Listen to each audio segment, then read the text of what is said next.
Hello, ranch riding fans. It's Thursday, and you know what that means. It's ranch riding, rhinestones, and rowels, and we are live on Facebook. And it is Thursday. That means it's Thirsty Thursday. We've got a great show for you. We're going to talk to you about how to purchase a horse for your level. And also, we'll have a Thirsty Thursday cocktail. Again, I'm Pam Minnick, and your hosts of the show are Heather Young and Sherry Mitchell-Neighbors. Take it away, girls. Hello, everybody. Hello, Pam. Good to see everybody today. Yeah, we just first want to talk about getting those entries in. We are getting to the deadline of our virtual ranch show. So Sunday, the entries are due on the 25th. I believe that is, 25th of April. So Sunday, your entries are due midnight Central Standard Time. And then on Monday, you enter your videos. You post your videos to the Facebook page. That's going to be on the 26th. You have till midnight Central Standard Time on Monday. So hopefully you've got some good weather. Hopefully your weekend is going to be pretty. Not so good here in Texas right this minute, but it's going to get better. But I know lots of our viewers and entries are always from out of state. So please get those entries in. We're really excited about this video show. So please get it all in. Well, and I went out early this morning and I did my video. And because we've got some weather moving in, as you mentioned, Sherry, here in Texas, but a lot of people were a little more proactive. You know, we've had 60 days to get this done. Surely there was one nice day in the last 60 days. And of course, I wait till the last minute to get my video done, my ranch riding video. I'm in the non-pro division. And so I'm really excited to get that in. And I was so excited to use the new website because Heather, hats off to you. It was really, really easy. I went onto the website. I clicked on the link. I auto-filled all of the little areas. Bang, went to payment. It was in I got the clarification that I was, or whatever you call it, that I was entered. Yeah, you can tell it's Thirsty Thursday. And I'm entered. So yay, it was easy. And Heather, what is that website? So it's the same as our Facebook page, Pam. It's www.hyvirtualranchshow.com. And you just click on there on the home page. And like Pam says, it's super easy. You'll see the patterns on the home page. You can click on it. You can enter right there and pay there. And it's simple as 1, 2, 3. It was fun too. That was the easy pattern. So if you guys are balking at the pattern or wait until something's easy, there won't be anything easier than this one, pattern number 6. No flying lead changes required. Heck, if I can do it, anybody can do it. Well, that's not necessarily true, Pam. You do very well, and we're all excited. I can't wait to see everybody's videos. It's really a lot of fun, and to see the different changes from now until the end of the year. We're going to have one every other month, so it's really going to be good to watch. And yes, as Pam said, the levels of the pattern get a little bit tougher every time, and we did that for a reason, to challenge you and to get you off that couch and into that saddle and get you out there riding. And if you're just joining us and you don't know much about the virtual ranch horse shows, the great thing about this, 3 really good things. Number 1, you can video until you get it right. Submit your best video. You get as many do-overs as you want. Number 2, you get judged by a professional judge. You find out where your strengths are, where your weaknesses are. And third, and most important, you get paid back in money. You know, my niece Fallon entered a couple of weeks ago. I think it was only her second or third time. She was so excited. She was like, I won more than I paid in fees, and I never even had to start my truck. So there's 3 reasons why you have to enter the virtual show, and you'll love it. You know, Pam, you can learn so much whenever you actually record yourself and go back and watch. And it's amazing how much you can see, good and bad, and you can grow from that. And this really helps with learning. So do you want to talk about your tip? Every week we look forward to your professional tips. And for those of you that are new to watching us, Heather Young is very highly accredited equestrian and horse show judge as well. And you've got tips and you've got clients all over the place. But today your subject is how to pick the best horse for your level. And what are some things that we should look for? Well, I think there are several steps that you need to go through whenever you're purchasing a horse. You know, buying a horse can be very exciting, yet it can also be very frustrating. And so I think if you'll take some of these tips and utilize them, I think it'll help your experience be much more positive. So first and foremost, you really should define your budget and your goals. And your goals would determine what level of horse you need. You know, do you need a beginner horse or do you need a finished upper level horse? Some people are beginners themselves, and you see them start out with a horse that's very young and not completely trained. I'm personally not a fan of that, but you know, to each his own. So you need to define what your goals are, and determine what level of horse that you do need. Also, you need to consider your budget. And there are many things to consider in that budget, not only the price of the horse. You need to consider a pre-purchase exam. You need to what that would cost you. You need to consider, you know, if I find a horse out of state, what it would cost to fly or drive there, what it would cost to have the horse hauled back to my home or wherever I'm keeping it. You also might want to consider, if you have a professional helping you, look at a horse and potentially buy a horse. It's a good idea to have a professional help you to determine if that horse is a good fit, and you know, and what it's going to cost to pay that professional. So, you know, there are some other costs associated with buying a horse other than just the purchase price. So you need to try to define those as well. Another thing that I would recommend you do is, if you're buying a finished horse that has been shown, you can do your research and you can go on AQHA and you can pull up that horse's show record. You can also pull up his ownership record, know where this horse has been, what he's done, what has he won, who has owned this horse. So there's a lot of research you can find online about a horse. You can also Google the horse, and a lot of times you can find videos, YouTube videos, and kind of get a background and a history of the horse. You also, it's a good idea, and not everybody does this, but I think it's more comforting if you try the horse before you purchase it. And some people do buy horses sight unseen. A lot of horses are sold over the internet, through social media, through websites, and they go off videos. And some professionals do a really good job of making videos that you can tell this horse is really true to that video. There are videos that you see with a lot of editing, and you know, that kind of makes me question how finished the horse is or how strong he is in that area. So, you know, use your own judgment there. But it is always comforting if you try the horse and you've been around the horse, you know his mannerisms, his antics, in and out of the stall, tied up, how he is out, you know, just how they act in everyday life. It's always very comforting to know that before you go out and spend the money, and horses cost a lot of money these days. So that's very comforting. You can also study the horse's pedigree, and this is very important on when you're buying a mare or a stallion for potential breeding down the line. Excuse me. So again, on AQHA, you can look up their pedigree, what their lineage has won and or produced, and that can all be found online as well. It's also a good idea to do a pre-purchase, and I spoke of this earlier whenever you're planning the budget. You know, a pre-purchase can, you can spend as much as you want or as little as you want. You can do a simple pre-purchase exam where a veterinarian looks at the horse, checks his eyes, ears, you know, different things, breathing, and watches his movement, can do a flex test, and that's fairly inexpensive. And I highly recommend that. When you're doing a flex test, you know, it depends on your budget and your goals and that sort of thing, the age of the horse. But if you find the horse is sore somewhere, you may want to do some radiographs.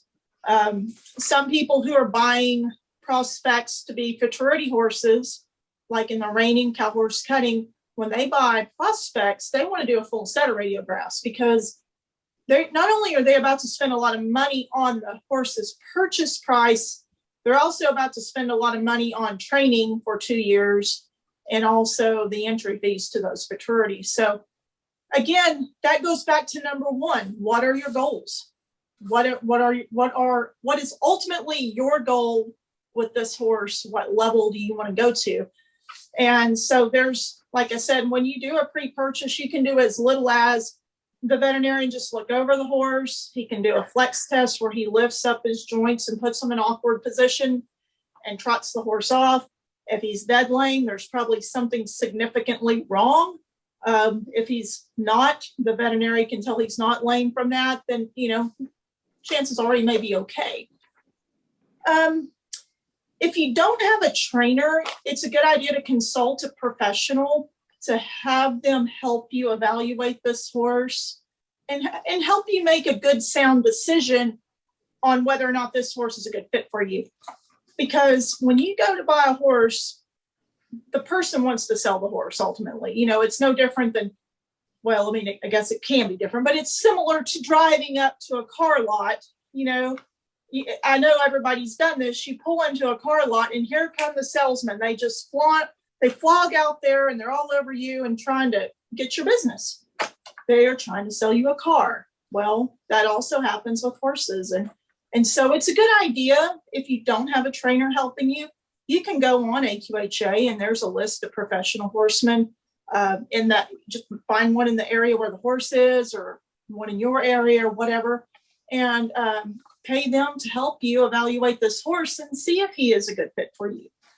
So, and also when you do your research, not only do research on the horse, I highly recommend doing research on the owner, trainer, or the broker who is selling the horse. There's a number of different ways horses are sold. They are sold, like I said, on the internet, through social media, auctions, online auctions, private treaty, the owner selling it themselves. Some owners will actually send a horse to a broker and let that broker sell the horse. And that makes it easier on the owner. And there are some good brokers out there. And what they do is they make the video, which is very time consuming. They get good pictures of the horse. They put together a video. They market the horse. They show the horse and they deal with all the people. So a broker selling a horse is not a bad thing. So don't think that, but do your research on that broker. Don't be afraid to Google a person. It's amazing what you'll find. There are some people out there that we call horse traders, and there are good ones and there are bad ones. And what a horse trader essentially is someone who buys horses to resell them and make a profit. And like I said, there are good ones and there are bad ones. So know who you're dealing with. And I think that if you'll follow these steps, you'll have a much more pleasant experience when purchasing a horse. Those are great tips, especially for somebody that hasn't been through the process. I lucked out. Two of the horses that I have, my husband, well, one of them he bought at auction and I didn't get a chance to ride it at all. And that was just pure luck. But I agree with you that it's really important to ride a horse, because just because a horse is amazing, you see this in rope horses and barrel horses, particularly, probably more than show horses because of the speed involved. But a horse can be great in their discipline, but just not be a fit for you. And so I think that fitting a horse to a rider is really important. And those are all great tips, as are, finding your budget and insurance. I like that too, because that can be, let somebody else take the risk. And you said that for sure, because not always is the cheaper horse the better horse, because with that budget, when we're talking about that, a lot of times you go and you buy the horse that you think you can afford. You can't spend $7,500 or $15,000. So you're looking for that $5,000 horse, and that $5,000 horse may cost you a fortune in all kinds of other things, rather than going and getting the horse that you wanted. And another thing I wanted to touch on, because it was with me a long time ago, when you start asking horses about horses need maintenance, hock injections. A lot of horses, like the reiners that have been trained and they need hock injections. I used to think, oh my gosh, there's absolutely no way I'm going to buy a horse that needs hock injections. But it really isn't. A lot of people use it as a preventative. They're not using it necessarily because the horse is lame. So the horse that I bought, I mean, he was just 5 when I bought him. And they did say that he had a couple of hock injections because they were getting him ready for some cow horse work. And it's not a big deal. I have to get him an injection once a year. Now, just because, not even that he needs it, but right before we go to the World Show, I'll get him the hock injection. So I just make sure we don't have any trouble. But those are some things that a lot of people are terrified of, but it's really not that big of a deal. And that's a great point.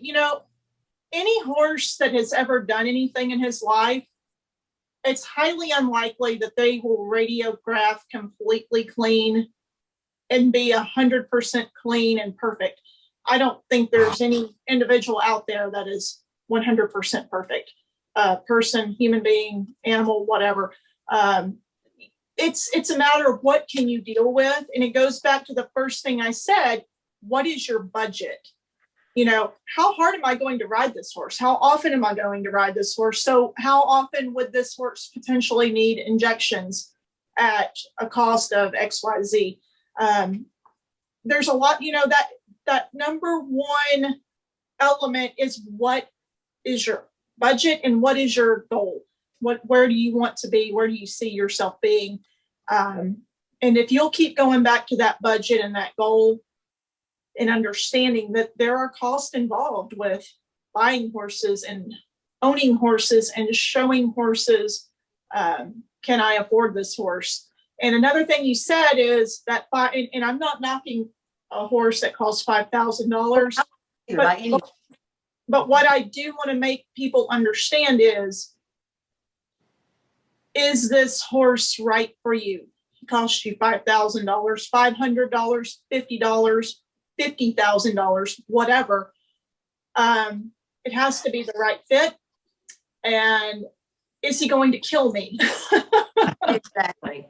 And I say that laughing, but I'm serious. I see people who have very little experience and they'll go out and buy a very green horse and that doesn't have a lot of training, and they can get hurt. And a horse can hurt you. This is great information, and hopefully we've helped everybody out there. If you're looking to buy a new horse and just get into ranch riding, or just get another horse to up your level. So, and you can always reach out to Heather offline through social media. We call it Ask Heather, and she'll be happy to answer your questions as well. A lot of fun stuff coming up besides our ranch horse show that's coming up. I know that Sherry and I are getting ready to get our entries sent in for the Versatility Ranch Horse finals at the Lazy E in June in Oklahoma. You've got till May 1st, I think, to enter that. So hopefully that's on everybody's radar. It will be my first to show there at the Versatility Ranch Horse. I didn't even know what it was. But Sherry said I can do it, so I believe her. Oh, absolutely you can. And it's like everything else, you don't have to necessarily qualify to go. So anybody can go. And you already seen how that works for you at the AQHA World Show. You don't have to have been there 10 or 15 times to do well. So it's knowing that you can do it and having the right horse. And it is so much fun. That Lazy E, I know you've been there to many a roping, but last year, I guess it was my first year to go for the Versatility Ranch Horse. No, the year before last, because they canceled it last year. Yeah. And that place is amazing. I mean, you can, if you could get your horse over the little water puddle, you could ride your horse anywhere. But I'm real excited about going. I'm glad you're going to go. In fact, I had told Heather that if you weren't going, then I wasn't going to go, and then just wait for the AQHA World Show. But it is so much fun. We're going to have a good time. We are. Yes. Yeah. And it's a lot of fun. Other things that are coming up for me, I'm working on the Wendy Ryan roping. It's a memorial roping that's held every Memorial weekend in Saginaw, just north of Fort Worth. It's 3 days of fun. There's women's team roping, women's breakaway roping. There's open in the world team roping, tie down roping. There's a match between Caleb Schmidt and Haven Medjid. And then there's single steer roping. So if you're not at a horse show on Memorial Weekend, stop by Saginaw, because there's always cold beer and hot barbecue. And you can go down to the Exchange Street or to Billy Bob's. It's not that far away either. That's right. It's only 2 miles from the stockyard. So Yes, it it'll be a is. good time on Memorial Weekend. And when's our next Ranch Horse Show due after April, with the end of May, right? Yes, it's the end. It's always the last weekend, the last Sunday and Monday of the month. So that's when our next one will be, and we're looking forward to that one too. But speaking of you, Pam, and we love to speak of Pam because she is so awesome. We thank her so much for being part of this. But I don't know if y'all, any of y'all that are AQHA have gotten your new edition, your April edition to the Quarter Horse Journal. There is an awesome article on our friend and co-host and teammate Pam Minnick about her extraordinary, fantastic life. You know, I've always known who you were, but I didn't know some of these things. That stunt woman, what? Actress, I didn't know. So I can't wait to hear those stories. But tell us a little bit about this article, Pam. Well, I just happen to have my copy. Yes, thank you. The folks came up to me at the World Show, even before I had some success in the arena, and said, "Hey, we think that that your story kind of crossing over from roping to the horse show world and the things that you do would make a great story." And so then after the World Show, it was even a better story because I had a trophy to show for it. Yeah. And what it taught it, Julie Johnson Bryant really did a deep dive. I called her and thanked her for the interrogation instead of interview, because she literally spent 4 or 5 hours here and brought out things in my life I had forgotten about. She talked about me running for Miss Rodeo America. She talked about long before I ran for Miss Rodeo America, up through my career in barrel racing, working with the Women's Pro Rodeo Association, and then most recently my experiences in the world of ranch riding. And of course, in the article, I give Heather so much credit for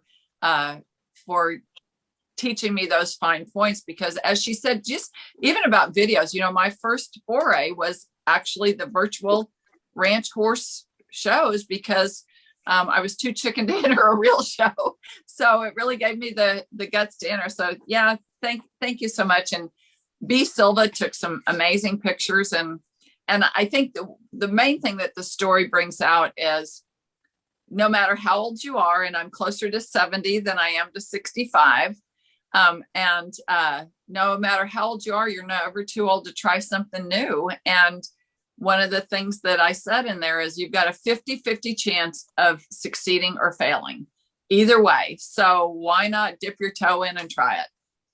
Yes, and that's going to be another one of my quotes that I have in our tax stall at the World Show. You've got a 50-50 chance. So, and that was very inspiring, for me. I mean, I've done a lot of things, and this, watching you and having you tell those stories in here, it was very inspiring. So please, if everybody get a chance, read it, whether you know Pam or not. It's a very incredible story, and it's only just part of her life. So I've been telling her she needs to write a book, and then we can do a movie, because I want to be an actress too.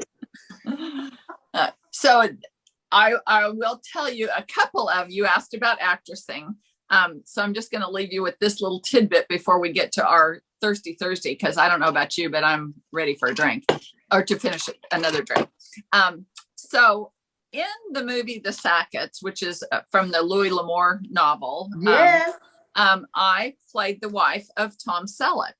No way. So if you watch that, we actually, I got killed at our wedding.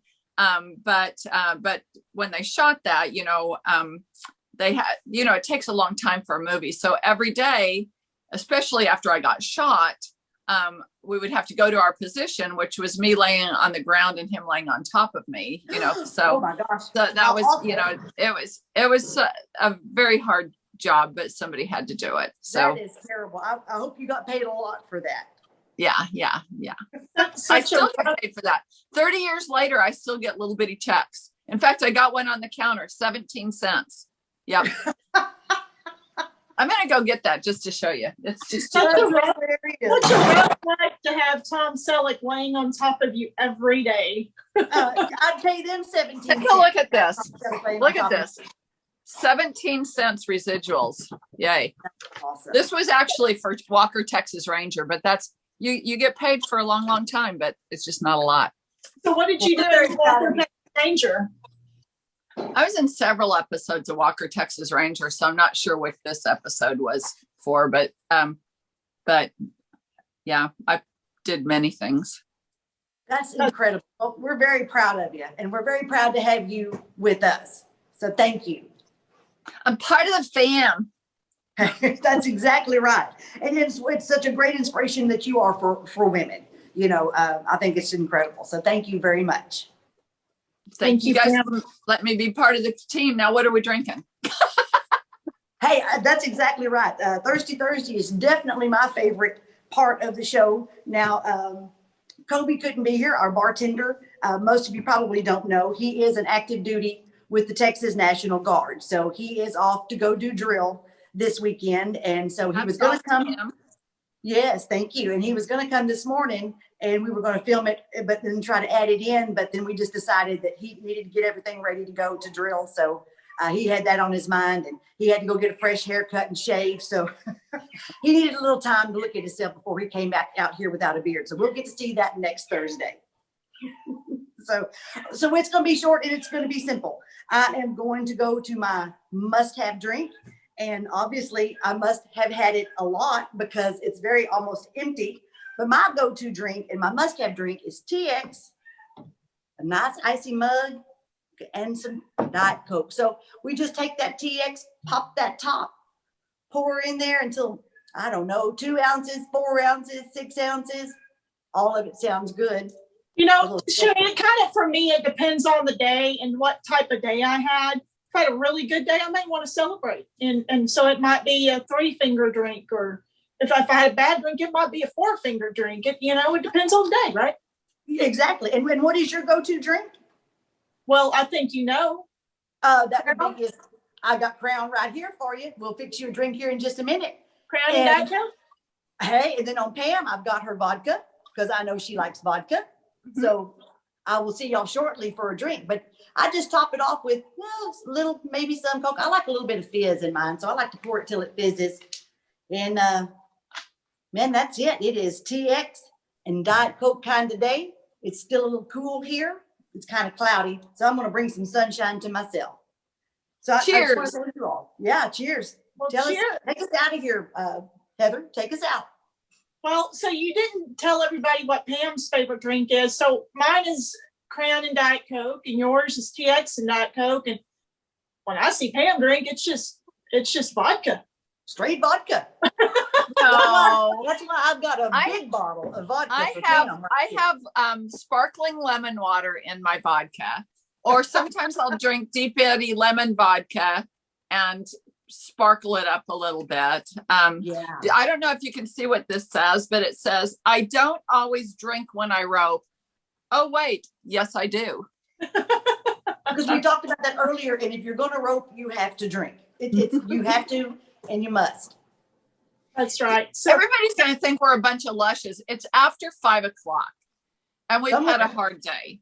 So cheers. I don't know if y'all can see my 5 o'clock somewhere sign. It's 5 o'clock somewhere, guys. That's exactly right. And that's the way you have to look at it. Don't forget, Sunday entries are due. Monday, your videos are due. I've already recorded mine. I hope you have too. That's right. Thank you, everybody. Thank you, and happy trails. Cheers. Cheers.